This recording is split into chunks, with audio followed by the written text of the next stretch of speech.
todos os cultos essa mulher dizia: Deus é fiel. Pai do Senhor, irmão, Deus é fiel. Pai do Senhor, Deus é fiel, Deus é fiel, Deus é fiel. Aí eu peguei e falei assim: tem coisa errada para essa irmã dizer tanto assim que Deus é fiel. Aí um dia eu estava numa panificadora comprando uns pães ali, cidade pequena, quando de repente chega eu conversando com um homem da padaria, ateu, não acreditava em Deus por nada, eu tentando convencer esse homem, porque ele doou o gesso da igreja toda, e eu queria que ele fosse pelo menos lá para a gente fazer um culto de ação de graça, pelo que ele tinha feito pela igreja. E de repente ele chega e eu escuto uma voz atrás de mim: Pai do Senhor, pastor Sala. Eu falei: meu Deus, parece que eu conheço essa voz. Quando eu olhei para trás, era a irmã Maria. Ô irmã Maria, pode falar mais baixo, todo mundo sabe que eu já sou pastor da igreja. Ela foi: ei pastor, Deus é fiel, hein? Eu falei: é verdade, Deus é fiel, irmão. Ela chegou perto do padeiro, olhou bem, apontou o dedo no nariz dele e falou assim: rapaz, esse câncer que você tem, nem sua mulher, nem seus filhos sabem, porque você está com medo de contar e abalar a estrutura da tua família. Mas Deus manda dizer para você que Ele é fiel, e se você for para a igreja, Ele vai te curar. Aí até eu bambiei as pernas, eu falei: não é que essa mulher é de Deus mesmo?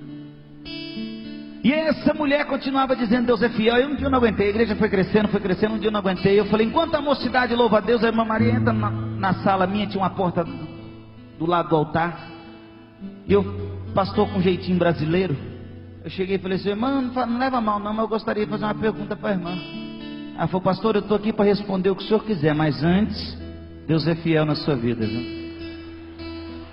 Não é possível. Eu falei: irmã, mas justamente porque Deus é fiel que eu queria falar com a irmã. Aconteceu alguma coisa de sobrenatural para a irmã dizer tanto assim que Deus é fiel? Eu estou curioso com isso. Ela falou: pastor, aconteceu, mas antes que eu conte para o senhor, é isso aí. Ela falou: pastor, quando eu casei, eu tinha um sonho muito grande de ter filhos. E assim que eu casei, eu descobri que eu não podia ter filhos. E durante 7 anos, sobe no monte, campanha de manhã, de tarde, de noite, de madrugada, e nada. E eu sempre dizia: Deus é fiel, Deus é fiel, Deus é fiel.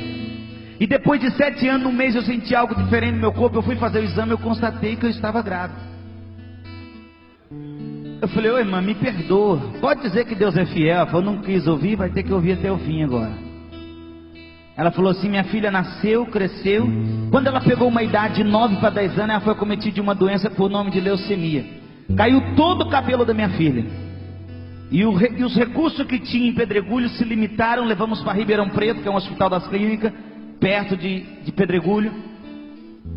E quando pensa que não, ela foi se definhando, foi piorando o quadro dela. E eu sempre dizendo: Deus é fiel. Diga mais uma vez para quem está do seu lado, por favor. Aí quando de repente um dia os médicos me chamaram e não teve solução. Falou: olha mãe, a gente estamos com um termo aqui para a senhora assinar. A sua filha só está viva porque ela está ligada sobre aparelhos de oxigênio. Tudo que a medicina podia fazer já foi feito. Todos os medicamentos que damos para ela, o corpo rejeita, não aceita mais. Então entendemos que se desligarmos o aparelho, a tua filha vem a óbito. Então entendemos, se a senhora permitir, nós vamos deixar a sua filha descansar essa noite.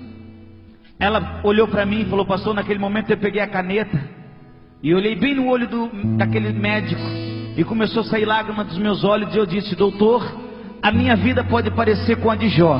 Deus pode dar e Deus também pode levar, mas todavia Deus vai continuar sendo fiel na minha vida por toda a eternidade. A promessa dele já foi cumprida na minha vida. Ela falou que saiu dali e chorou a noite inteira na sua casa. No outro dia, bem de madrugada, foi lá buscar o corpo por volta de 5, 6 horas da manhã. Quando ela chegou na recepção do hospital, ela falou: vim buscar minha filha para fazer o funeral dela. Ela falou assim: qual é o nome dela? Deu o nome. Quando puxou no sistema, falou: olha mãe, calma que eu não tenho uma notícia boa para te dar. Ela falou: não, já sei, morreu, eu vim buscar. Ela falou: não, não é isso não. Essa noite, por volta das 0 horas, os médicos cuidavam do caso dela, desligaram todos os aparelhos do corpo dela.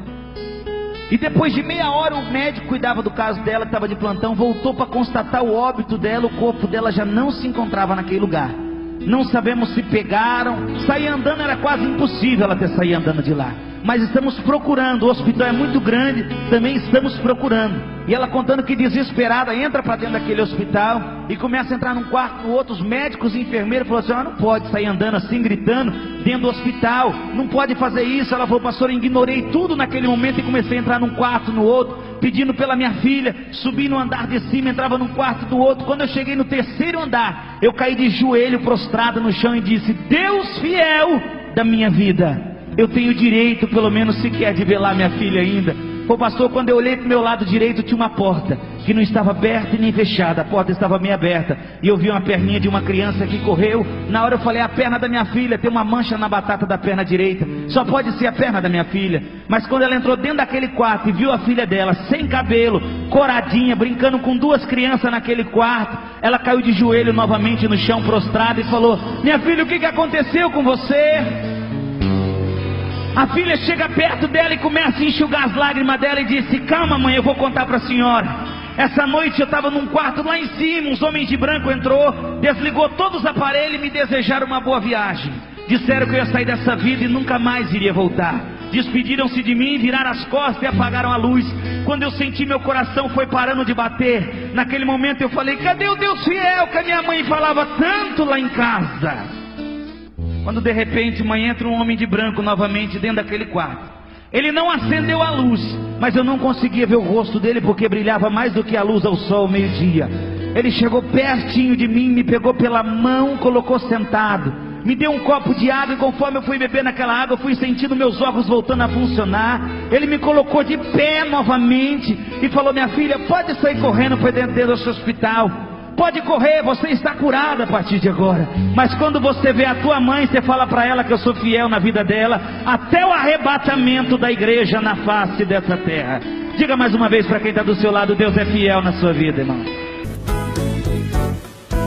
Sim, Deus é fiel para cumprir toda a promessa feita a mim. Deus é fiel.